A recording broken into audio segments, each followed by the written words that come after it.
dilaaga wariyaha waa barnaamij gaar ah oo ku eegi doono silsilad wariyaal lagu laayay gudaha Soomaaliya siyaabo kala gooni ah yaa dilay Allah u naxariistay Mahad Axmed Cilmi sidee loo dhagray Ali Iimaan Sharmaake ragii dilay Mahad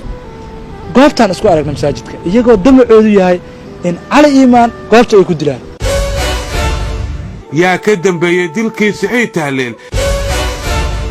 iyo wariyaal kale oo ay kamid ahaayeen Allah u naxariistay tibaftiri wakaalada wararka Soomaaliyeed ee Soona Sheekh Nuur Maxamed Abkey محمد إبراهيم راجع أو كتر سنة تلفزيون كقرنكا ليبان على النور عبد الستار داير سفرية عبد الرحمن ياسين يسيدو كلا وريال إلا يوقت قاسي سيابا كلا دوان لو قد لي قدها ودنك الصوماليا waxaan dul istaagi doonaa sheekooyin dhowr ah oo ku saabsan sidii ay u dhaceen dilalka wariyaasha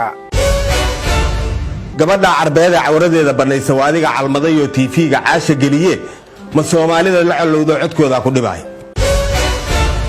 barnaamijkan waxa uu bixi doonaa hadduu eebba idmo 5 bisha February oo ku beegan maalinimo Jimco ah marka ay saacadu tahay 7:15 fiidnimo ilaa iyo 9 habeenimo isagoo rogaal celisa hadduu eebba idmo isla habeenkaas waxaad daawan doontaan 10 habeenimo warka kadib